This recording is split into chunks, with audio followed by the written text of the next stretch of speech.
अस्सलाम वालेकुम, आवाज आ रही है आप लोगों को? यस सर, आ रही है। आवाज तो आ रही है। और क्या नहीं आ रही? आप आवाज आ रही है तो क्या नहीं आ रहा भाई साहब? तो क्या स्कैनर डालूंगा। अच्छा, हम जो है आप स्टार्ट कर रहे हैं चैप्टर 5 से, कॉस्ट बिहेवियर। ये हमारा फर्स्ट टॉपिक है। अच्छा, इससे पहले 2-3 जो चैप्टर है वो आपने ऑलरेडी कॉस्ट अकाउंटिंग में पढ़े हुए हैं, जिसमें जॉब ऑर्डर कॉस्टिंग है, प्रोसेस कॉस्टिंग वगैरह है, वो सब पढ़े हुए हैं। तो वो हम दोबारा से उनको पढ़ना जो है वो टाइम वेस्ट करना है बेसिकली ना। और वैसे भी वो जो है इस कोर्स का पार्ट भी नहीं है वो, यानी कि पेपर में वो नहीं आता है, प्रोसेस कॉस्टिंग और जॉब ऑर्डर कॉस्टिंग वगैरह नहीं आता है। सो हमारा फर्स्ट टॉपिक जो मैनेजरियल अकाउंटिंग से कंसर्न है। अच्छा, इससे पहले ये कोर्स ना cost and managerial accounting combine होता था, तो ये एक ही बुक से ये कोर्स पढ़ाया जाता था। फिर बाद में इन्होंने कोर्सेज जो है ना वो अलग अलग कर दिए, सेपरेट कर दिए। सो इस वजह से भी कुछ पहले 3-4 जो हमारे चैप्टर हैं इस बुक के वो कॉस्ट अकाउंटिंग से रिलेटेड है। सो हम वो नहीं पढ़ेंगे और डायरेक्टली हम जो है स्टार्ट कर रहे हैं cost behaviour analysis and use. यानी कि जो कॉस्ट का बिहेवियर हमने लास्ट क्लास में पढ़ा था, फिक्स कॉस्ट, वेरिएबल कॉस्ट का और सेमी वेरिएबल कॉस्ट का, जिसको हम मिक्स कॉस्ट कहते हैं। सेमी वेरिएबल कॉस्ट को मिक्स कॉस्ट भी कहते हैं। तो उसको हम कैसे एनालाइज और यूज करेंगे वो हमें इस चैप्टर के अंदर जो है वो पढ़ाया गया है। तो मैं डायरेक्टली ये सारा चैप्टर आपने पढ़ना है थ्योरीज की, जितने ज्यादा आप पढ़ोगे उतना ज्यादा आपको इसमें सीखने को मिलेगा, ठीक है। बट मैं आपको डायरेक्टली कंक्लूजन के ऊपर लेके जाता हूँ, बाकी ये थ्योरी आप पढ़ते रहना।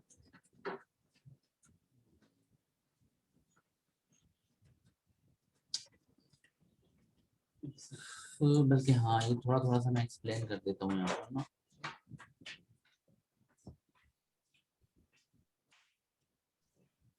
तो मैंने आपको जो लास्ट क्लास में ना कॉस्ट बिहेवियर पढ़ाया था, जिसमें सबसे पहले हमने पढ़ा था वेरिएबल कॉस्ट, और वेरिएबल कॉस्ट में हमने पढ़ा था वो कॉस्ट जो कि एक्टिविटी लेवल के साथ साथ जो है वो आपकी कॉस्ट जो है ना वो वेरी करे, टोटल वेरिएबल कॉस्ट जो है वो वेरी करे, ठीक है। एक्टिविटी के साथ साथ अगर एक्टिविटी इंक्रीज हो तो टोटल वेरिएबल कॉस्ट भी इंक्रीज हो, और एक्टिविटी डिक्रीज हो तो टोटल वेरिएबल कॉस्ट भी डिक्रीज हो। तो ये हमने पढ़ा था। और पर यूनिट जो है ये सेम रहती है, इसमें चेंज नहीं आता। अब इसके अंदर फर्दर 2 क्लासिफिकेशन है, एक जिसको हम कहते हैं ट्रू वेरिएबल और दूसरा जो है वो स्टेप वेरिएबल कॉस्ट। तो ट्रू वेरिएबल में कह रहा है जैसे डायरेक्ट मटेरियल है, ये एक ट्रू वेरिएबल कॉस्ट है, क्योंकि मटेरियल एक यूनिट के ऊपर जो है वो कितना लगता है वो निकालना आसान है, और उसको एक्टिविटी के साथ ट्रैक करना जो है वो बिल्कुल आसान है। सो ये एक ट्रू वेरिएबल कॉस्ट है। बट स्टेप वेरिएबल में कह रहे हैं the cost of a resource that is obtained in large chunks and that increases or decreases only in response of fairly wide changes in activity is known as step variable cost. For example, the wages of skilled repair technicians are often considered to be step variable cost। यानी कि जैसे जैसे आपकी activity बढ़ती है, obvious सी बात है कि आपकी मेंटेनेंस जो है, जो आपकी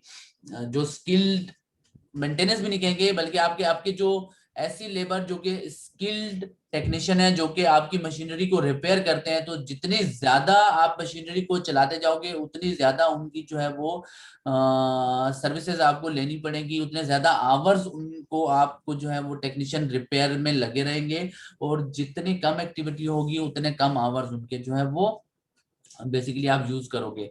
लेकिन ये जो है ना मतलब ऐसा नहीं होता है कि अब ये यूनिट वाइज एक्टिविटी नहीं है कि हम एक यूनिट जो है वो फर्दर प्रोड्यूस करेंगे तो टेक्नीशियन की कॉस्ट जो है वो बढ़ जाएगी, ऐसा नहीं होता है, क्योंकि लार्ज चंक में होते हैं। फॉर सपोज ऐसा हो सकता है कि हमारी जो मशीनरी है वो हर 1 लाख यूनिट के बाद जो है उसकी ये रिपेयर हमें जो है ना करनी पड़ती हो। तो अब ये 1 लाख यूनिट बनेंगे तो फिर दोबारा जो है वो सर्विस के लिए आएंगे, ठीक है। फिर 1 लाख यूनिट बनेंगे तो फिर सर्विस के लिए आएंगे। तो ये क्या लार्ज चंक में वेरिएबल कॉस्ट तो है, वेरी तो कर रही है कि जैसे जैसे लेवल ऑफ प्रोडक्शन हम इंक्रीज करते जा रहे हैं, ये कॉस्ट भी इंक्रीज हो रही है, बट लार्ज चंक में हो रही है।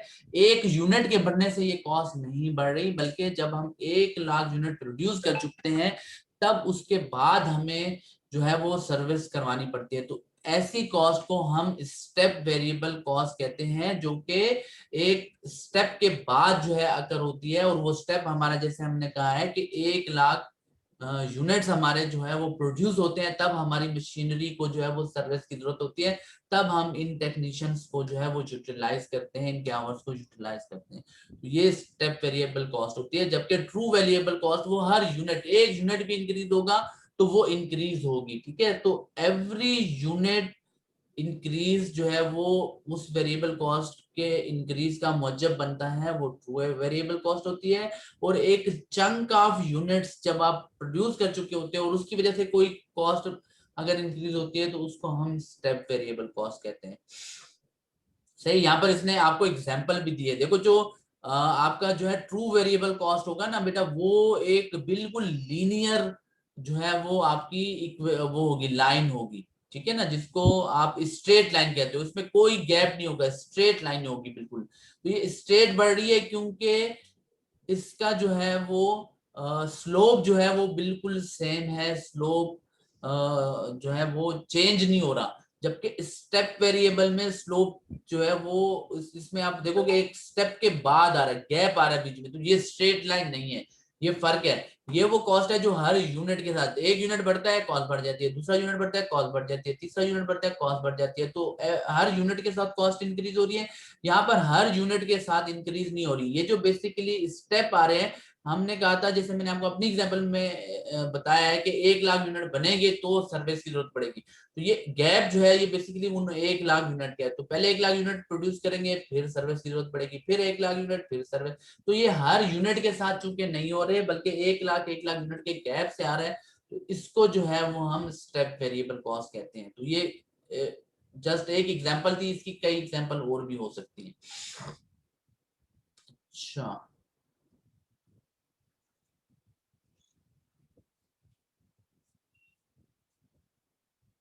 अच्छा, इसके बाद हमने जो है फिक्स कॉस्ट पढ़ी थी, और फिक्स कॉस्ट का बिहेवियर हमने ये पढ़ा था कि as a total remain same, change नहीं होती है, ठीक है। और अगर एक्टिविटी लेवल इंक्रीज होता है तो यूनिट फिक्स कॉस्ट जो है वो डिक्रीज होती है, और एक्टिविटी लेवल जब हम डिक्रीज करते हैं तो यूनिट फिक्स कॉस्ट इंक्रीज होती है। ये हमने लास्ट क्लास में सीखा था। अब इसमें भी दो जो है वो फर्दर टाइप्स हैं, एक होती है कमिटेड फिक्स कॉस्ट और दूसरी होती है discretionary fix cost. Committed fix cost जो है जो आप कमिट कर चुके हो, जैसे कि फॉर सपोज आपकी फैक्ट्री का रेंट वो आपको देना ही देना है, सही है ना। तो आपकी फैक्ट्री का जो है वो इंश्योरेंस वो आपको देना ही देना है, ये कमिटेड है, आपने कमिटमेंट की हुई है पूरा साल में जो है वो कमिटेड है। जैसे डेप्रिसिएशन होगा वो कमिटेड है, भाई आप मशीनरी चलाओगे डेप्रिसिएशन लाजमी होगा, ये कमिटेड है।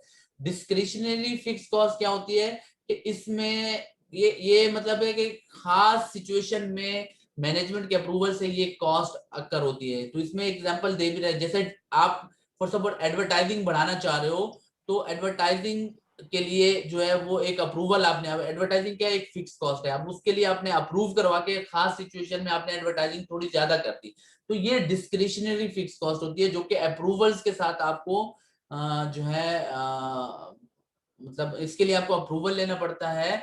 और दूसरी इसमें ना मेन दो डिफरेंसेस हैं डिस्क्रिशनरी और कमिटेड में। ये यहाँ पर बता रहा है 2 की differences exist between discretionary fixed cost and committed fixed cost. Number 1, first the planning horizon for a discretionary fixed cost is short term, क्योंकि ये जो है डिस्क्रिशनरी फिक्स कॉस्ट मैंने आपको बताया कि एक खास सिचुएशन में आप मैनेजमेंट के अप्रूवल से अकर करते हो, ठीक है।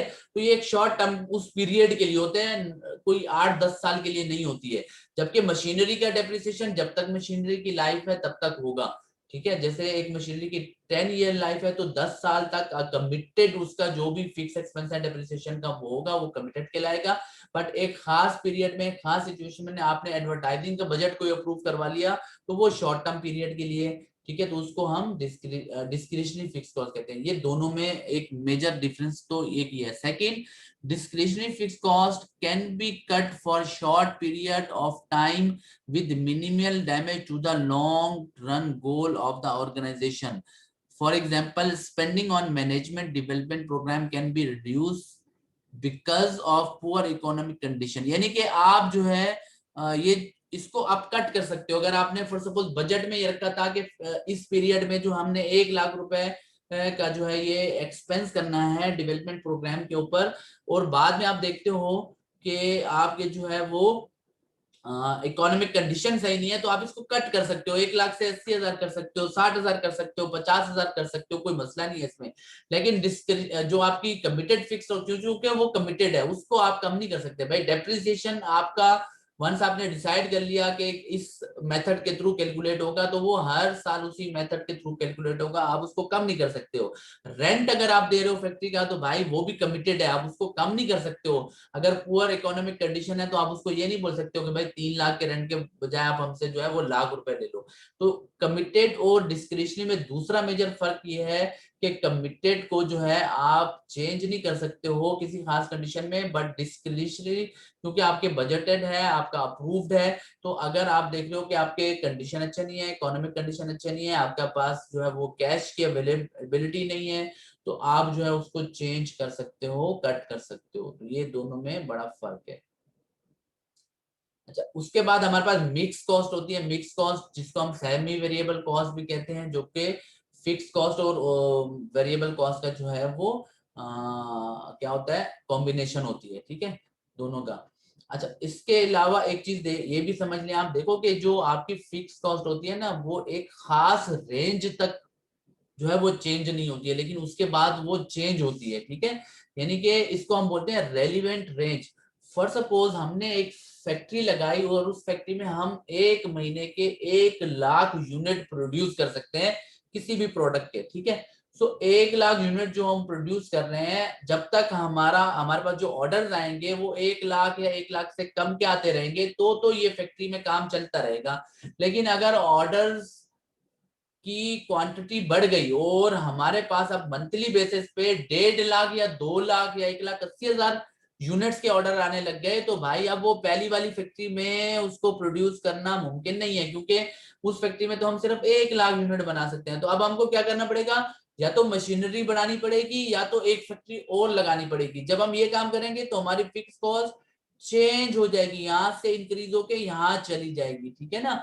तो ये रेलिवेंट रेंज कहलाता है, यानी कि सर्टेन रेंज तक तो फिक्स कॉस्ट आपकी यही रहेगी, लेकिन अगर आप वो रेंज से बाहर निकलोगे तो फिर आपको अपनी फैक्ट्री बनानी पड़ेगी या मशीनरी बनानी पड़ेगी, ठीक है। आप फॉर सपोज हमने 2 लाख पे ले गए, अब जब तक 2 लाख तक प्रोडक्शन करोगे ये फिक्स रहेगी ऐसे, लेकिन जब भी 2 लाख से ऊपर जाओगे फिर आपको मशीनरी बनानी पड़ेगी या फिर आपको एक फैक्ट्री और लगानी पड़ेगी, ठीक है। तो रेलिवेंट रेंज में रहोगे तो आपकी फिक्स कॉस्ट अनचेंज है, चेंज नहीं होगी, total fix cost remain same. But उस रेंज से बाहर निकलोगे तो टोटल फिक्स कॉस्ट जो है वो चेंज हो जाएगी, बढ़ जाएगी, ठीक है। क्योंकि आपको अपनी मशीनरी की कैपेसिटी या फिर आपको अपनी एक फैक्ट्री जो है वो एक ही बात है, यानी कि आपको प्रोडक्शन कैपेसिटी इंक्रीज करनी पड़ेगी। अब वो आप मशीनरी बढ़ा के भी कर सकते हो या एक नई फैक्ट्री लगा के भी कर सकते हो। तो ये रेलिवेंट रेंज होता है, मिक्स कॉस्ट दोनों का कॉम्बिनेशन होता है, जिसमें वेरिएबल और फिक्स कॉस्ट दोनों होते हैं, ठीक है।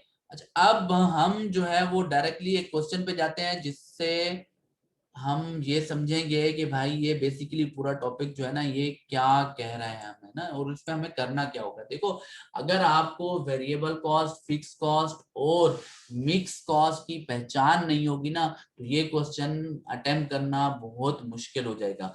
फॉर सपोज अगर मैं यहाँ पर लिखता हूँ कि फैक्ट्री का डेप्रिसिएशन है,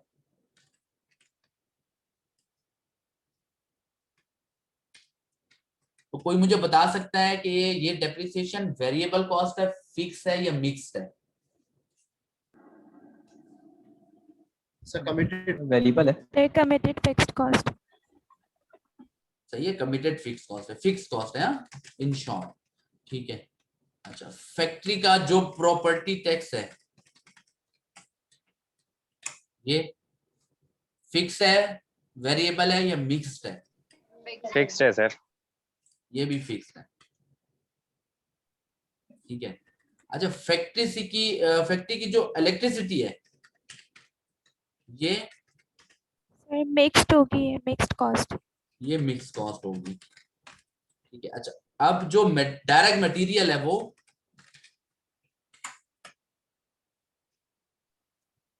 variable. Direct labour Variable cost. ये भी वेरिएबल। तो इस तरह से आपको ना मुख्तलिफ कॉस्ट वो आपको देगा, आपको ना ये निकालना आता हो सबसे पहले कि भाई ये कॉस्ट जो है फिक्स कॉस्ट है, वेरिएबल कॉस्ट है या कौन सी कॉस्ट है, सही है ना, ये आपको निकालना होता है। अब मैं एक क्वेश्चन के ऊपर अगर जाता हूं यहाँ पर,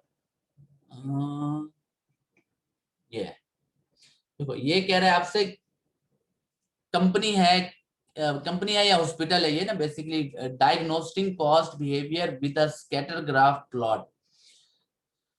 तो ये आपसे कह रहा है कि किन निगोयन begun his analysis of maintenance cost by collecting cost and activity data for a number of recent months. Those data are displayed below. ठीक है, ये आपको क्या दे रहा है, जनवरी से लेके जुलाई तक के मंथ दे रहा है, एक्टिविटी लेवल पेशेंट डेज दे रहा है, ठीक है, और मेंटेनेंस की कॉस्ट दे रहा है आपको। अच्छा, अब इस मेंटेनेंस कॉस्ट को देख के आप बता सकते हो कि ये मेंटेनेंस कॉस्ट क्या वेरिएबल है, फिक्स है या मिक्स है, क्या है? वेरिएबल है। ये वेरिएबल है, ठीक है। कैसे पता चला? वेरिएबल है। कैसे पता चला? ये सर पहले साल से पहले महीने से दूसरे महीने से वेरी कर रहे हैं। तो पहले महीने से दूसरे महीने में चूंकि वेरी कर रहा है तो ये क्या है, वेरिएबल कॉस्ट। अच्छा ठीक है, ओके। अच्छा अब मुझे एक बात बताओ आगा, ये मार्च में कितने पेशेंट डेज हैं? 5000। जी सर। 5000 रुपये कॉस्ट कितनी है? 7400। वेरी गुड, 7400 रुपए, ठीक है। और जनवरी में कितने हैं? सर पेशेंट 5600 है और मेंटेनेंस कॉस्ट 7900। 7900 है, ठीक है। तो क्या तुम्हें लगता है कि ये जो चेंज आ रहा है ये बिल्कुल सही आ रहा है? सर पेशेंट से बेसिस रखता है ना ये। अच्छा चलो एक काम करते हैं 7900 में से 7400 माइनस करो, 500 आ गया। और 5600 में से भी 5000 माइनस करो तो कितना आ गया? 500। 600 ऐसे ही, हाँ अच्छा 600 हो गया, 600 हो गया, एक्टिविटी 600 हो गया। अब 500 रुपए कॉस्ट में चेंज आया है और 600 आपके जो पेशेंट डेज एक्टिविटी में चेंज आया है या यूनिट्स में चेंज आया है, ये समझ लो। तो अगर मैं आपसे बताऊं कि पर यूनिट चेंज कितना आया, 500 डिवाइडेड बाय 5, 600, यही करेंगे ना भाई? 0.83 का चेंज आ रहा है, ऐसा ही है ना? जी सर। ऐसा है, वेरी गुड। अच्छा अब हम एक चेंज कोई और लेते हैं, फॉर सपोज ये 8000 और 6200 वाला चेंज लेते हैं, ठीक है भाई? तो 8000 माइनस 6200 कितना चेंज आया भाई? 1800 का एक्टिविटी में। अब कॉस्ट में देखते हैं, 9800 माइनस 7800, कॉस्ट में चेंज आ रहा है 2000 का, सही है? तो 2000 डिवाइडेड बाय कितना आ रहा है? 1800 कितना आ रहा है? 1.11। अच्छा अब तुमने कहा था कि ये मेंटेनेंस कॉस्ट वेरिएबल है। अब अगर वेरिएबल कॉस्ट के बिहेवियर को मैं याद करूं तो वो टोटल वेरिएबल कॉस्ट एक्टिविटी के साथ साथ इंक्रीज या डिक्रीज होती थी, ठीक है? तो ये पहली वाली कंडीशन जो है ना ये तो पूरी हो रही है कि जैसे जैसे एक्टिविटी लेवल इंक्रीज हो रहा है हमारी टोटल वेरिएबल कॉस्ट, अगर हम इसको वेरिएबल कह रहे हैं तो वो इंक्रीज हो रही है। बट वेरिएबल कॉस्ट की का बिहेवियर एक और भी था कि per unit remain same, per unit change नहीं होता। जबकि अभी हमने जो कैलकुलेशन की है तो एक वाले केस में 0.83 आ रहा है और एक वाले केस में 1.11 आ रहा है, तो यहाँ पर तो यूनिट कॉस्ट चेंज हो रही है। तो इसका मतलब ये हुआ कि भाई ये फिर वेरिएबल कॉस्ट नहीं है। Got it? आज समझ में आई? जी सर। सही है, क्योंकि ये वेरिएबल कॉस्ट के बिहेवियर को जो है सेटिस्फाई नहीं कर रही, ठीक है? वेरिएबल कॉस्ट का बिहेवियर क्या था कि एज अ टोटल वो जो है वो एक्टिविटी लेवल के साथ साथ वो वेरी करती है सेम डायरेक्शन में, बट पर यूनिट जो है वो चेंज नहीं होता, यानी कि अगर 0.83 था पहले तो बाद में भी हर एक के डिफरेंस पे 0.83 ही आना चाहिए, जो कि नहीं आ रहा। और जब ऐसा नहीं होता इसका मतलब ये है कि फिर ये वेरिएबल कॉस्ट नहीं है। अब वेरिएबल कॉस्ट की लिस्ट से तो ये हट गई, ये फिक्स कॉस्ट भी नहीं है, क्योंकि fix cost as a total remain same, change नहीं होती। अगर ये फिक्स होती तो ये यहाँ पर टोटल में सब में अमाउंट एक ही होता, चेंज नहीं होता। चेंज आ रहा है इसका मतलब ये कि ये फिक्स भी नहीं है, तो बाकी बचती है एक ही कॉस्ट जिसको हम कहते हैं मिक्स कॉस्ट। ठीक है, तो इसका मतलब ये है कि ये एक मिक्स कॉस्ट है। तो निकालते ये इस तरह से है कि आपको देखना होता है, फिक्स के लिए देखना होता है कि एज अ टोटल ये चेंज हो रही है कि नहीं हो रही है। अगर ये चेंज नहीं हो रही तो फिक्स है, अगर ये चेंज हो रही है तो फिक्स नहीं है, एज अ टोटल। ठीक है, देखो अब यहाँ पर ना आप लोगों को समझना ये है कि एज अ टोटल अलग बात है और यूनिट लेवल पे अलग बात है, दो अलग अलग बातें हैं। पर यूनिट और एज अ टोटल दोनों में डिफरेंस है। तो अब अगर हम फिक्स कॉस्ट देख रहे हैं तो फिक्स कॉस्ट का हमको पता है कि एज अ टोटल वो चेंज नहीं होती है, रिमेन सेम, ये हमने पढ़ा है। ठीक है, तो यहाँ पर तो जो टोटल कॉस्ट है वो चेंज हो रही है, तो ये फिक्स तो है नहीं भाई, उस पे हमने इसको हटा दिया। फिर हम वेरिएबल पे आए, तो हमने कहा ठीक है एक्टिविटी बढ़ रही है तो भाई वेरिएबल ये टोटल कॉस्ट बढ़ रही है, और एक्टिविटी कम हो रही है तो टोटल कॉस्ट कम हो रही है। तो पहली चीज तो सेटिस्फाई हो गई कि वेरिएबल कॉस्ट में एक्टिविटी बढ़ती है तो टोटल कॉस्ट बढ़ती है, एक्टिविटी कम होती है टोटल कॉस्ट कम होती है। बट दूसरी वाली चीज कि वेरिएबल कॉस्ट का पर यूनिट सेम होता है, चेंज नहीं होता, वो सेटिस्फाई नहीं कर पाया ये डेटा। तो उससे मुझे पता चला कि यार ये वेरिएबल कॉस्ट नहीं है।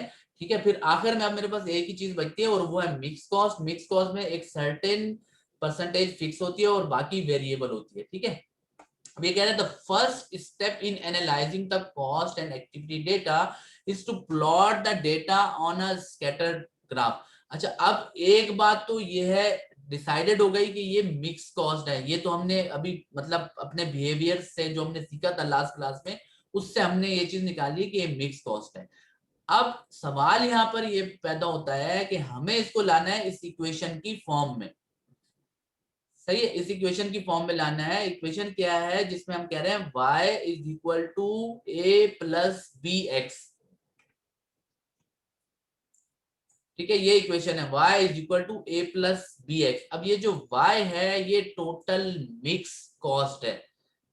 ठीक है, इज इक्वल टू a जो है ये टोटल फिक्स कॉस्ट है, यानी कि इस y में मौजूद फिक्स कॉस्ट जो है वो a है, प्लस b जो है वो वेरिएबल कॉस्ट पर यूनिट है, जिसको आप बेसिकली स्लोप भी कहते हो। ठीक है, बी को बीटा भी कहते हो रहे हो, फाइनेंस में बीटा कहते रहे हो, स्टेटिस्टिक्स में स्लोप भी कहते रहे हो, और यहाँ पर मैनेजरियल अकाउंटिंग में ये वेरिएबल कॉस्ट पर यूनिट है बी, और एक्स जो है वो एक्टिविटी लेवल है। सो टोटल वेरिएबल कॉस्ट अगर आपको निकालनी होगी तो भाई जितने यूनिट बनाए हैं उसको मल्टीप्लाई करना पड़ेगा पर यूनिट की वेरिएबल कॉस्ट है, तो टोटल वेरिएबल कॉस्ट आएगी। और टोटल वेरिएबल को टोटल फिक्स में ऐड करोगे तो हमारे पास टोटल मिक्स कॉस्ट आ जाएगी, क्योंकि मिक्स कॉस्ट दोनों का होता है कॉम्बिनेशन, फिक्स कॉस्ट और वेरिएबल कॉस्ट का कॉम्बिनेशन होता है। ठीक है जी, अच्छा अब ये इक्वेशन के थ्रू हमें फिक्स कॉस्ट को अलग करना है और हमें वेरिएबल कॉस्ट को अलग करना है। अब हमें डेटा दिया गया है, ये इसमें कहीं कुछ नहीं बताया होगा फिक्स कॉस्ट कितनी है वेरिएबल कितनी है, ये अब आपको बिहेवियर एनालाइज करके चीजों को देख के करना पड़ेगा। कैसे करेंगे, उसके लिए हमारे पास तीन मेथड होते हैं, एक स्कैटर डायग्राम मेथड, दूसरा हाई लो मेथड और तीसरा लीस्ट स्क्वायर रिग्रेशन मेथड। ये तीन मेथड है, ये तीनों मेथड के थ्रू आप जो है इसकी फिक्स कॉस्ट को अलग और वेरिएबल कॉस्ट को अलग कर सकते हो। सबसे पहला वाला जो मेथड है वो है स्कैटर डायग्राम मेथड। इसमें स्टेप 1 पे आपको क्या करना है कि ये पूरा डेटा आपने इस स्कैटर डायग्राम में प्लॉट करना है, जिसमें आपका एक्स एक्सेस पे एक्टिविटी लेवल आएगा और वाई एक्सेस पे आपकी आएगी ये mix cost, total mix cost जो है। ठीक है ना, सो यहाँ पर आपको ये पूरा ड्रॉ करना है। ड्रॉ कैसे करना है, फॉर सपोज जैसे जनवरी में 5600 जो है एक्टिविटी लेवल है और 7900 कॉस्ट है, तो ये 5600 यहाँ पर और 7900 यहाँ पर, ये आपने ड्रॉ कर दिया पहला पॉइंट। इसी तरह दूसरा पॉइंट है 7100 8500, तो यहाँ पर ये रहा भाई 7100 8500, ये एक पॉइंट ड्रॉ कर। इस तरह सारे ये पॉइंट्स आपने ऐसे ड्रॉ कर देने। जब आप ड्रॉ कर लोगे तो ड्रॉ करने के बाद आपको क्या करना है कि भाई आपको यहाँ पर जो है वो अपने 1 2 3 1 मिनट,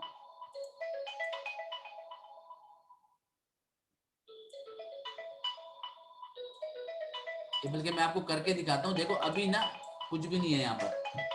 अब हमने सिंपल क्या किया, ड्रॉ किया है, डेटा ड्रॉ कर दिया। डेटा क्या ड्रॉ किया कि भाई हमने देखा है एक्स का जो है वो नंबर देखे है और यहाँ पर वाई के नंबर देखे हैं और वो हमने ड्रॉ कर दिया। ये सबको प्लॉटिंग तो आती होगी, ठीक है।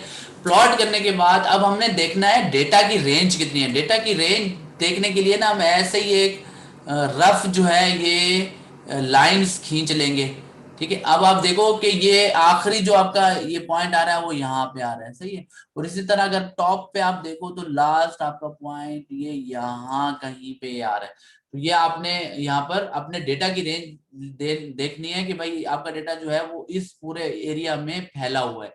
फिर आपने क्या करना है कि अपने डेटा का, इस फैले हुए डेटा का आप क्या करोगे, यहाँ पर फॉर सपोज बेस्ट सेंटर आप ले लोगे, ठीक है।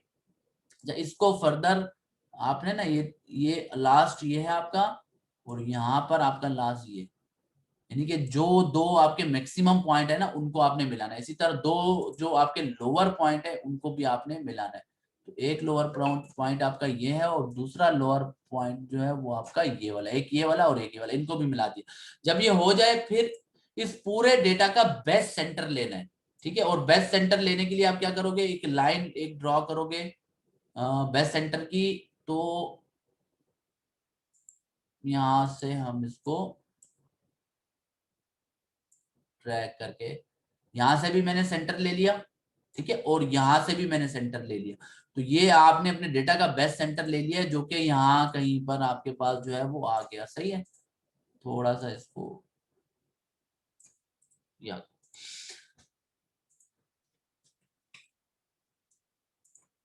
ताकि आपको नजर आए, ठीक है जी। अब ये 2 और 2 4 यानी कि अराउंड 3000 से थोड़ा सा ऊपर अगर चले जाओ 3200 3300, ठीक है। ये रफली होता है, इतना ज्यादा एग्जैक्ट मैच इसका नहीं निकलता है, ठीक है। तो ये हम इसको कंसीडर कर लेते हैं कि भाई ये 3300 पे ये कट कर रहा है कॉस्ट को, ठीक है। जहां पर ये कट कर रहा है बेटा इसको बोलते हैं हम वाई इंटरसेप्ट, जहां पर एक्स की वैल्यू 0 है, यानी कि x की वैल्यू यहाँ पर 0 है, उसके बावजूद भी आपकी कॉस्ट 3300 आ रही है। तो ऐसा कब होता है, जब हम कोई भी यूनिट प्रोड्यूस ना करें और कॉस्ट हमारी 3300 आ जाए। कोई बता सकता है? क्योंकि ये हमारा एक्टिविटी है। अब एक्टिविटी तो है 0, जब यहाँ पर हम खड़े हैं ना ये 0 है, सही। जब 0 पे खड़े हैं एक्टिविटी पे तब भी ये कॉस्ट यहाँ पर 3300 आ रही है। तो ये कौन सी कॉस्ट है? Fixed cost. तो ये फिक्स कॉस्ट है, ठीक है। क्योंकि फिक्स कॉस्ट में हमने पढ़ा था कि वो जो एज अ टोटल जो है वो चेंज नहीं होती, भले आप 1 यूनिट प्रोड्यूस करो, भले 1 भी नहीं करो, भले 10,000 करो, ठीक है ना। फिक्स कॉस्ट आपकी फिक्स है, वो आपको देनी ही देनी है। सो दैट्स वाई ये जहां पर ये कट करेगा आपकी लाइन को, ये आपकी फिक्स कॉस्ट होगी। सो मैंने यहाँ पर लिख दिया fix cost is equal to 3300, ठीक है। इसको हम वाई इंटरसेप्ट कहते थे जब हम मैथ पढ़ते थे। तो y इंटरसेप्ट जहां पर x की वैल्यू 0 होती है 3300, ये हमारी फिक्स कॉस्ट को रिप्रेजेंट करता है। तो ये बेसिकली आपको इस पूरा ग्राफ को ड्रॉ करने का जो रीजन है वो ये इंटरसेप्ट निकालना है, ताकि आपको आपकी फिक्स कॉस्ट पता चल जाए। जब आपको ये पता चल जाए तो आप किसी भी पॉइंट में जो है वो क्या करोगे, इस को एग्जीक्यूट कर सकते हो। फॉर सपोज हम ये 9100 वाला पॉइंट जो है हम ये लेते हैं। हमने कहा भाई 9100 वाले पॉइंट में टोटल मिक्स कॉस्ट जो है वो 9100 है और एक्टिविटी लेवल यानी कि 7300 पेशेंट आए हैं, पेशेंट डेज थे, और 9100 यानी कि 7300 डेज जो है ये मेंटेनेंस हुई है और इसकी टोटल कॉस्ट 9100 बनी है, सही है भाई। तो ये 9100 में ये 3300 जो है ये फिक्स है, बाकी सारा वेरिएबल है। तो अगर मुझे वेरिएबल निकालना है तो मैं क्या करूंगा, इस मिक्स कॉस्ट में से 9100 में से फिक्स कॉस्ट 3300 ये मैं माइनस कर दूंगा, जो कि मैंने इस स्कैटर डायग्राम की बदौलत मालूम की है। ये जब मैं माइनस कर दूंगा तो हमारे पास आएगी टोटल वेरिएबल कॉस्ट 5,800। कैसे आई कि ये 9,100 टोटल मिक्स कॉस्ट में से मैं माइनस कर दूंगा 3,300 फिक्स कॉस्ट जो कि मैंने इस डायग्राम की मदद से निकाली है, तो मेरे पास वेरिएबल कॉस्ट आ जाएगी 5,800। अब ये जो 5,800 वेरिएबल कॉस्ट है, ये 7,300 पेशेंट डेज की कॉस्ट है, टोटल वेरिएबल कॉस्ट है। अगर पर यूनिट निकालनी है तो इस टोटल कॉस्ट को टोटल एक्टिविटी लेवल से डिवाइड करना पड़ेगा, यानी कि 5,800 कॉस्ट हो गई और डिवाइडेड बाय 7,300 ये आपकी एक्टिविटी हो गई। ये डिवाइड करोगे तो पर यूनिट वेरिएबल कॉस्ट आपके पास आ जाएगी 0.79। सही है।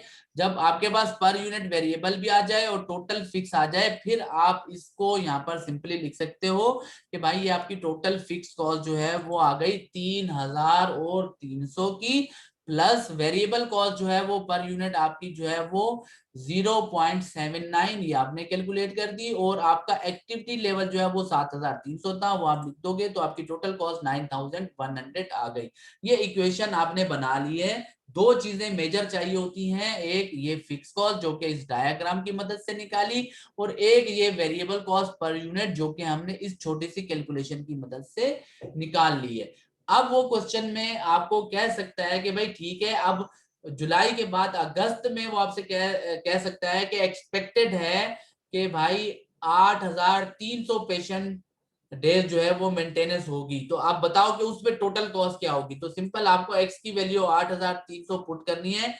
जैसे ही पुट करके आप इसको इस इक्वेशन को कैलकुलेट करोगे तो आपके पास कॉस्ट आ जाएगी 9,894। बेसिकली ये जो है, अब जितने भी पेशेंट डेज हो 9,000 पे कैलकुलेट करनी है तो भी कॉस्ट आ जाएगी, हाँ 7,500 पे करनी है तो भी आ जाएगी। अब सिंपल आप एक्स की वैल्यू चेंज करते जाओगे तो अल्टीमेटली आपके पास y मिक्स कॉस्ट आती चली जाएगी, क्योंकि आपने ये इक्वेशन फाइंड कर ली है। सो ये हम स्कैटर डायग्राम के थ्रू करते हैं, नंबर 1। नंबर 2 हम यही चीज करेंगे हाई लो मेथड के थ्रू। तो हाई लो मेथड के थ्रू कैसे करेंगे, अब वहां पर हमको ना इस डायग्राम को थोड़ा सा मजीद समझना पड़ेगा। तो समझने के लिए आपने एक चीज पढ़ी थी मैथ में जिसको हम कहते थे स्लोप, जिसको आप एम से डिनोट करते थे। स्लोप इसका फार्मूला था m is equal to y2 minus y1 divided by x2 minus x1। याद है आप लोगों को? जी सर। मैट्रिक में भी पढ़ा है, कोऑर्डिनेट ज्योमेट्री के चैप्टर में। सही है। जी स्लोप, अब सर। स्लोप क्या होता है? बेसिकली स्लोप मतलब rise over run, rise over run. ये जो बेटा देखो कॉस्ट है ना, कॉस्ट बढ़ती है, इसको बोलते हैं राइज, ठीक है। और कॉस्ट कब बढ़ती है? जब आप एक्टिविटी बढ़ाते हो, तो एक्टिविटी बढ़ाने को बोलते हैं रन, ठीक है। सो राइज और रन। आप रेस्टोरेंट पे जाते हो और खाना खाते हो, ठीक है। अब जितना ज्यादा खाना आप मंगवाते चले जाओगे उतनी ज्यादा आपका बिल की अमाउंट बढ़ती चली जाएगी। सिंपल है ना भाई, कॉस्ट आपकी बढ़ती चली जाएगी जितना ज्यादा ऑर्डर आप करते चले जाओगे। तो ऑर्डर जी सर। क्या है? एक्टिविटी है, और जो आपका बिल है वो आपकी कॉस्ट है। सही है। सो इसी तरह अगर हम दूसरी एग्जांपल लें, आपकी फॉर सपोज गाड़ी है, जितने ज्यादा किलोमीटर गाड़ी चलाते जाओगे उतने ज्यादा फ्यूल की कॉस्ट आती चली जाएगी, ठीक है। सो आपकी फ्यूल की कॉस्ट बढ़ती चली जाएगी जब जब आपका जो है वो किलोमीटर बढ़ता चला जाएगा, ठीक है। Rise over rent. अब स्लोप जो हमारा आता है बेसिकली, ठीक है, एम जो होता है वो बेसिकली क्या होता है कि यानी कि आप हर यूनिट जब बढ़ाओगे तो उतने अमाउंट से चेंज आता चला जाएगा। अच्छा, मजीद आसान करने के लिए ना हम इसकी एग्जांपल देते हैं। अब राइज का मतलब कॉस्ट, हम बोल रहे हैं कि भाई यार हमारी 10,000 रुपए की कॉस्ट लगी है और हमने 7,000 किलोमीटर गाड़ी चलाई है, तो स्लोप कितना हुआ भाई? Is equal to 10,000 divided by 7,000। कितना हो गया? 1.428। क्या मतलब हुआ 1.428 का? ये स्लोप क्या रिप्रेजेंट कर रहा है? सर राइस शो कर रहा है। क्या राइज शो कर रहा है? सर प्राइस हाई हो गई है। प्राइस हाई हो गई है? नहीं, हाई नहीं हुई, हाई नहीं हुई है प्राइस। पर किलोमीटर आया ये। पर किलोमीटर भी नहीं आया, गलत है।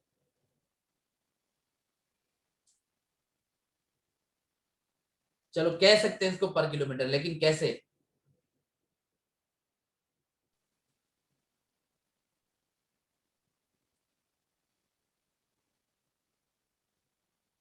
अच्छा मुझे एक बात बताओ, ये लीनियर जो आपकी लाइन होती है, जो स्ट्रेट लाइन होता है, स्ट्रेट लाइन का आपको डेफिनेशन आती है? स्ट्रेट लाइन को कोई डिफाइन कर सकता है?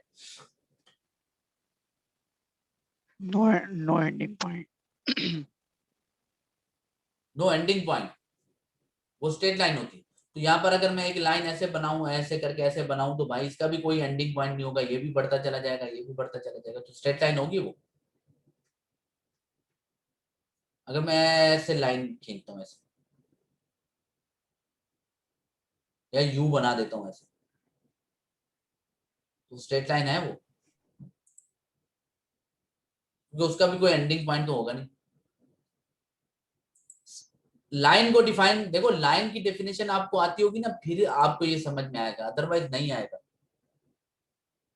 स्ट्रेट लाइन को डिफाइन अगर कोई कर दे, ये तो मेरे ख्याल में मैं बता भी चुका हूँ कई दफा, यार पता नहीं क्या कर रहे हो। सर बहुत सारे डॉट्स मिलके जो बनाते हैं वो स्ट्रेट लाइन होती है। बहुत सारे डॉट्स मिलके जो बनाते हैं वो स्ट्रेट लाइन होती है।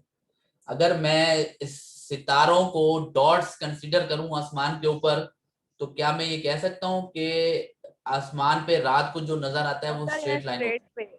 No, in a straight way.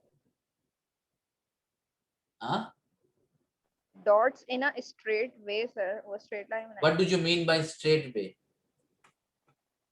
सीधा सीधा सर, अगर स्ट्रेट लाइन बनानी है तो। सीधा सीधा अगर है तो वो स्ट्रेट लाइन है। अच्छा, कोई और?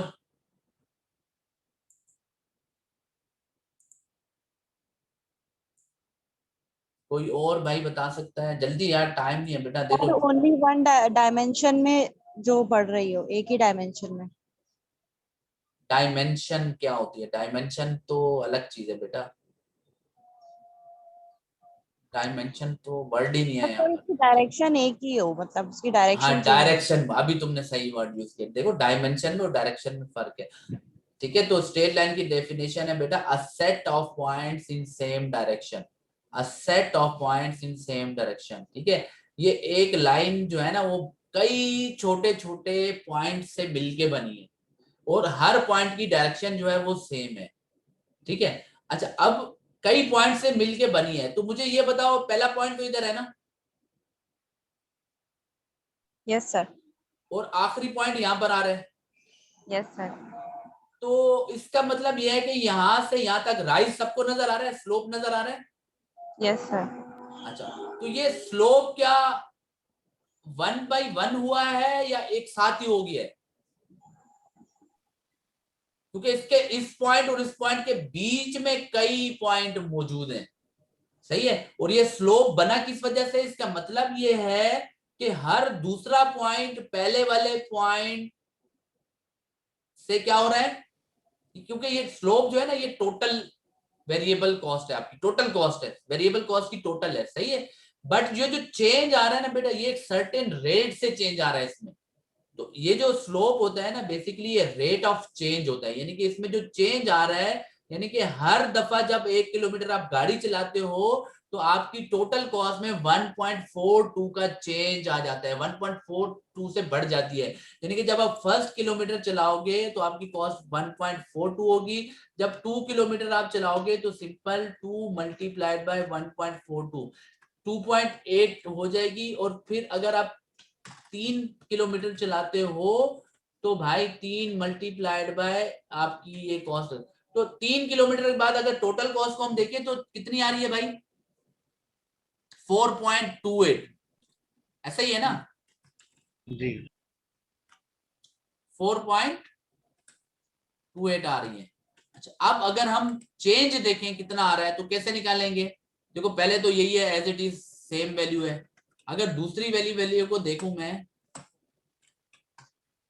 ये वाली वैल्यू को देखूं, तो ये माइनस पहले वाली वैल्यू करूंगा। ठीक है, अगर तीसरी वाली को देखूं तो भाई ये माइनस पहले वाली दोनों वैल्यूज करूंगा या ये इससे करूंगा। तो देखो चेंज कितने से आ रहा है, 1.4 से ही आ रहा है, यानी कि आपकी कॉस्ट जो है वो 1.4 से बढ़ती चली जाएगी हर 1 किलोमीटर बढ़ने से। इसको बोलते हैं हम rate of change. Slope is rate of change, वो रेट है जिससे चेंज आ रहा है, और इसी को हम बोलते हैं वेरिएबल कॉस्ट पर यूनिट, या जिसको आप कहते हो बीटा फाइनेंस के अंदर। क्लियर है? सही है। और ये रेट ऑफ चेंज निकलता है राइज ओवर रन करने से, यानी कि जितना आपकी कॉस्ट बढ़ी है, चेंज इन कॉस्ट कह लो, ठीक है ना। चेंज इन वाई मतलब चेंज इन कॉस्ट। अब चेंज इन कॉस्ट कैसे निकालोगे?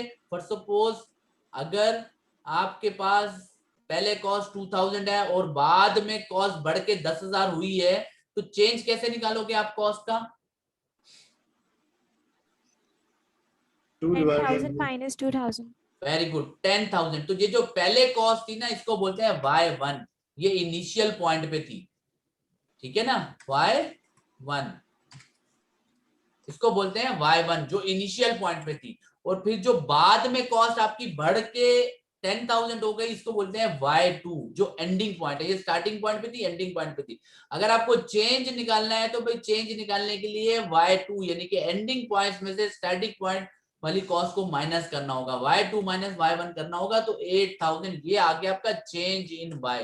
ठीक है। सिमिलरली आपको ना चेंज इन X कैलकुलेट करना होता है, सो x2 माइनस x1 करके आप चेंज कैलकुलेट करते हो, तो आपके पास जो है दोनों के चेंज आते हैं। अब कॉस्ट के चेंज पे डिवाइड करते हो एक्टिविटी का चेंज, तो आपके पास स्लोप यानी कि वेरिएबल कॉस्ट पर यूनिट आ जाता है। तो ये पहले आपको अंडरस्टैंडिंग देना जरूरी थी। अब हम आते हैं वापस अपनी equation, same equation y is equal to a plus b x, but this time हमारे पास ये स्कैटर डायग्राम वाला मेथड नहीं है कि हम ये लाइन खींचेंगे और फिक्स कॉस्ट निकालेंगे। अब मेथड चेंज हो गया है।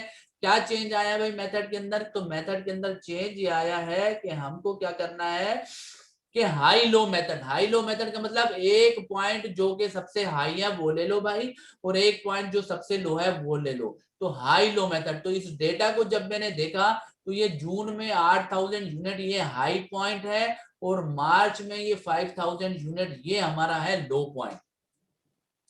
सब लोग देख लें चाहे तो डेटा को।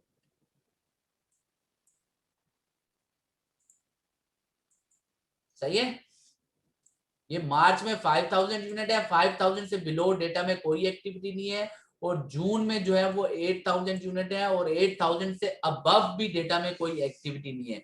सो 8,000 एक्टिविटी लेवल हाई लेवल है, और 5,000 एक्टिविटी लेवल जो है वो लो लेवल है। आप सब एग्री करते हो इस बात से? किसी को Yes, कोई sir. इख्तलाफ तो नहीं है? सर नहीं है। अच्छा जी।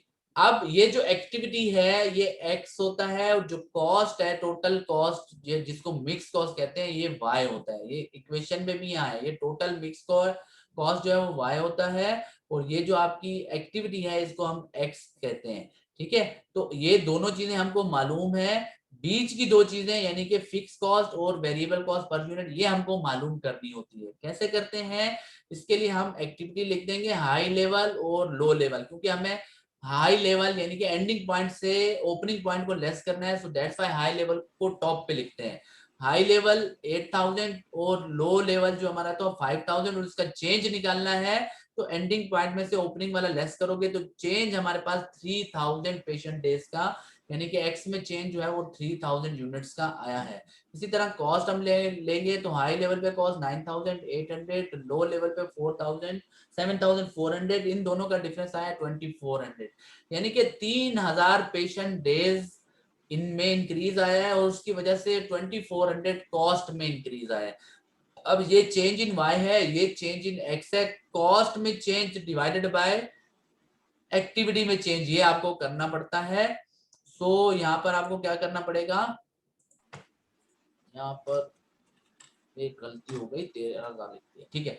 2,400 divided by 3,000, 2,400 change in y है और 3,000 चेंज इन x है। तो चेंज इन y को चेंज इन x पे आपको डिवाइड करना है, तो आपके पास आएगा 0.8, यानी कि आपका रेट ऑफ चेंज जो है वो 0.8 है। 80 पैसे का डिफरेंस आ जाता है अगर एक पेशेंट डेज बढ़ता है तो।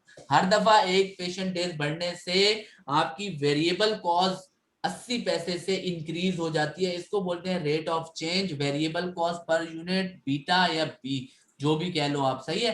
तो ये पहली चीज हमने निकाल ली, ये मैंने यहाँ पर लिख दी है। अच्छा, अब अगला मसला ये है कि ये एक चीज तो निकली, फिक्स कॉस्ट कैसे निकालेंगे।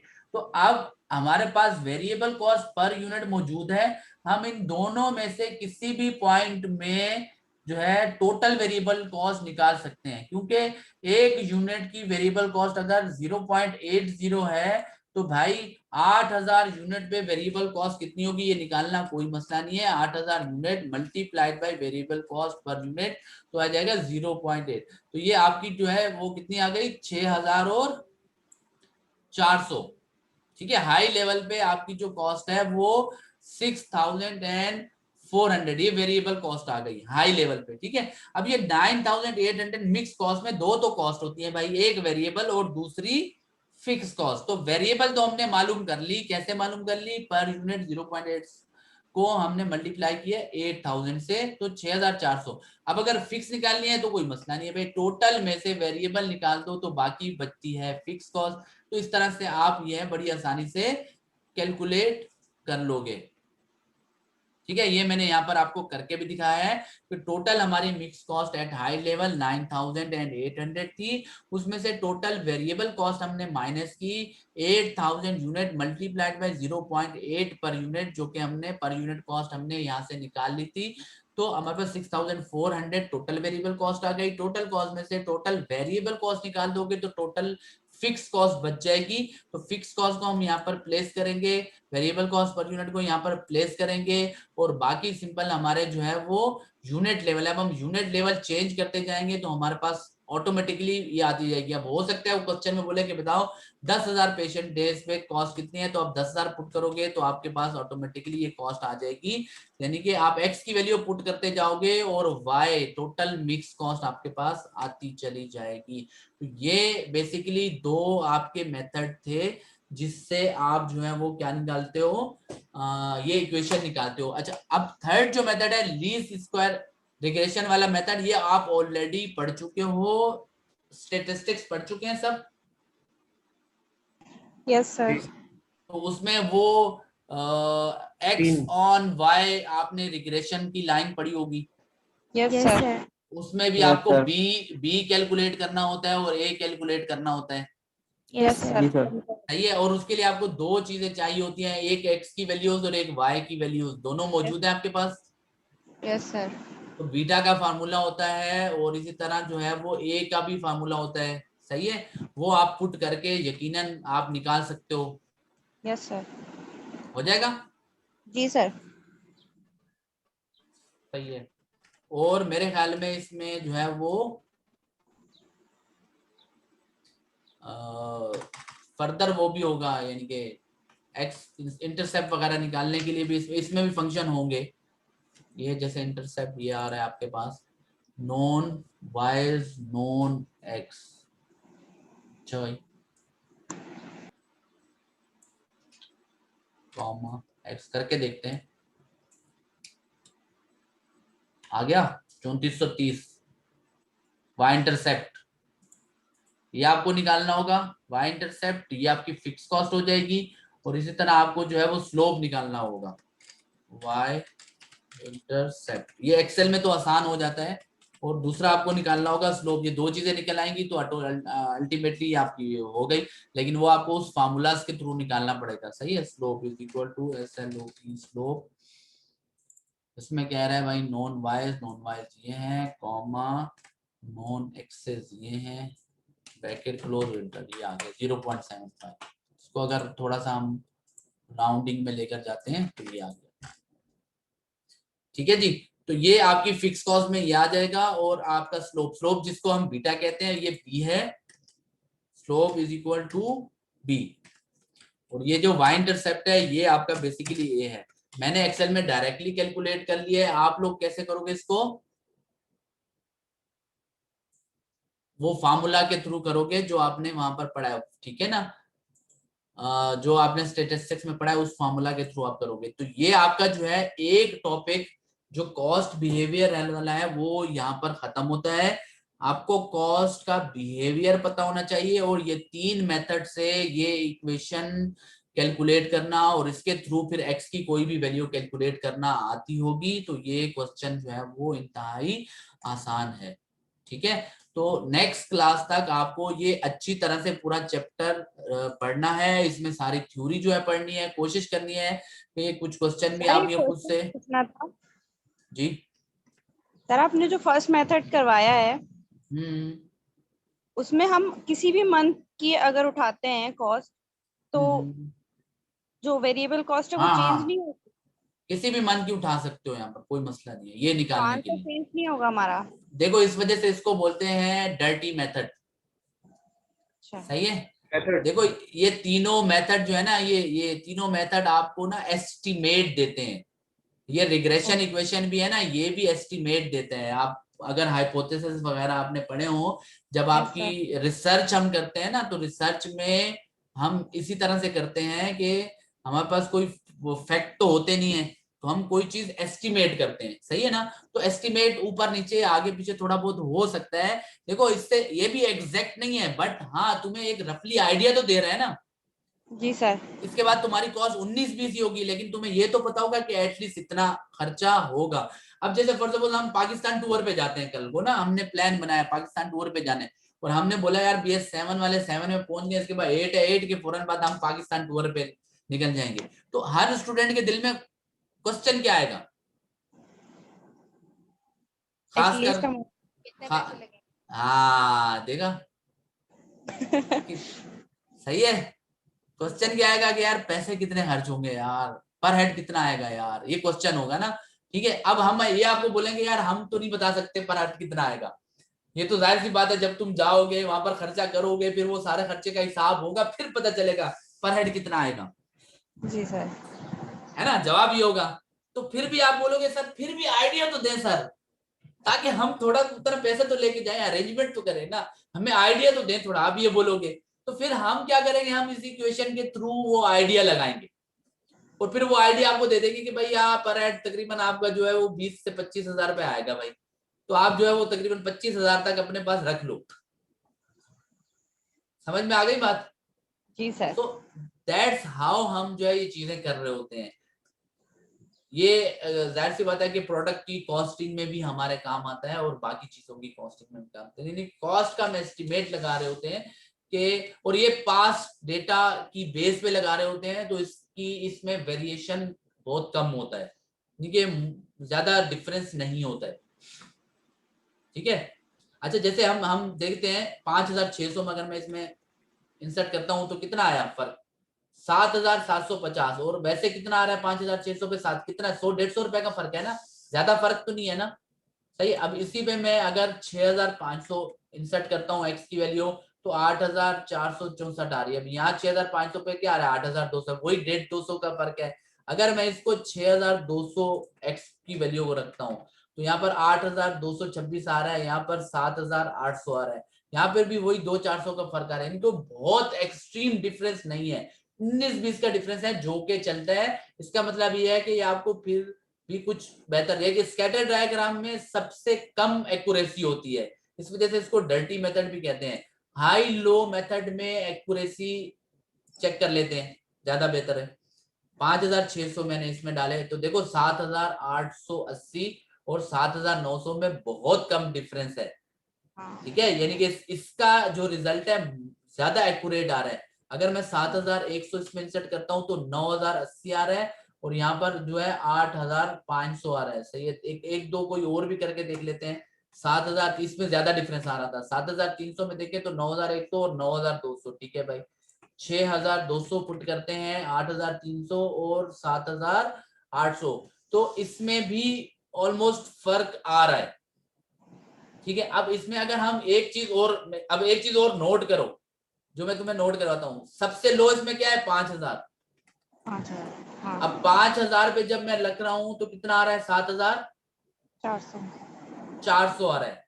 तो अगर तुम लो पॉइंट पे रखोगे तो तुम्हारा एक्यूरेट आएगा या फिर बिल्कुल हाई पे रखोगे तो एक्यूरेट है। बीच में अगर आप वो करोगे तो थोड़ा बहुत डिफरेंस हो सकता है। अब हाई क्या है 8000 उस पे रखो, ठीक है, तब भी 9800 एक्यूरेट आ रहा है यस 8000 पे, और 5000 पे भी एक्यूरेट आ रहा है, ठीक है। अब जितना तुम लो से करीब कोई वैल्यू डालोगे, जैसे 5200 डालोगे तो इसकी एक्यूरेसी ज्यादा होगी, अच्छा और जितना आप हाई से करीब चलते जाओगे, जैसे 7800 डालो, 7800 डालो, तो भी तुम्हारी एक्यूरेसी कंप्लीट जो है वो ज्यादा अच्छी होगी। अब जितना आप लो से ऊपर चले जाओगे और हाई से नीचे आते जाओगे, वैसे वैसे एक्यूरेसी कम होती चली जाएगी, सही है। सो दैट्स व्हाई आप लो पॉइंट लो या हाई पॉइंट लो, दोनों में किसी पे भी रख के ये कैलकुलेट कर सकते हो, ठीक है, कोई मसला नहीं है। लेकिन ये थोड़ा सा इस चीज को, डेटा को समझना पड़ता है, सही है। सिमिलरली लीस्ट स्क्वायर में भी ऐसा है। तो ये तीनों आपके एस्टिमेट हैं, ठीक है। अब ये एस्टिमेट अलग अलग तरह से बिहेव करते हैं। स्कैटर डायग्राम से करोगे बिहेवियर अलग तरह से वो बिहेव करेगा, हाई लो मेथड से करोगे तो मैंने बता दिया कि हाई से जितना करीब होगे या लो से जितना करीब होगे उतना एक्यूरेसी ज्यादा होती चली जाएगी। तो ये चीजें भी आपको मालूम होनी चाहिए। फिर आगे चल के देखो कहां पर इन तीनों में से कौन सा मेथड यूज करना है, ये भी तो सवाल है ना। स्कैटर डायग्राम कहाँ चलेगा, हाँ, हाई लो कहाँ चलेगा, लीस्ट स्क्वायर कहाँ चलेगा, तो ये भी अलग साइंस है, बट इसमें अभी हम नहीं जा रहे। फिलहाल आप इसको कैलकुलेट करना सीख लो, वो काफी है। फिर इसका इम्प्लीमेंटेशन कहाँ पर होगा वो फिर आगे एडवांस लेवल पे चल के आप खुद ही रिसर्च में सीख जाओगे। डन जी सर। जी सर एक चीज पूछनी है जी। तो सर, इसका मतलब अगर सर पेपर में सवाल आता है उसमें मंथ मेंशन होता है ना, कि हमें किस मंथ पे लेके कैलकुलेशन करनी है? नहीं, जरूरी नहीं है। सर मैं शेयर कर देता हूँ क्वेश्चन। क्वेश्चन पास्ट पेपर में भी आपको मिल जाएंगे और ये पूरा चैप्टर भी है इस बुक के अंदर, तो आप अच्छी तरह से देखो। एक बात याद रखना, जिसने चैप्टर को अच्छी तरह से रीड नहीं किया वो भूल जाए कि मैनेजरियल अकाउंटिंग में क्वेश्चन उससे होगा। अगर मेरी बात पे शक हो तो जितना मैंने पढ़ाया है एक दफा दोबारा लेक्चर देख लेना या पढ़ लेना, और पढ़ने के बाद जो है ना पास पेपर उठा के ना क्वेश्चन देख लेना, फिर आपको समझ में आ जाएगा कि तुम्हें क्या कह रहा हूँ, ठीक है। तो नेक्स्ट क्लास में हम इससे रिलेटेड 2-3 क्वेश्चन, 2 या 3 क्वेश्चन जितने भी हो सके वो करेंगे, और ये एक पहला हमारा जो है वो टॉपिक साइड पे हो जाएगा, फिर हम दूसरे टॉपिक की तरफ चलेंगे। तब तक के लिए अपना ख्याल रखिएगा। अल्लाह हाफिज।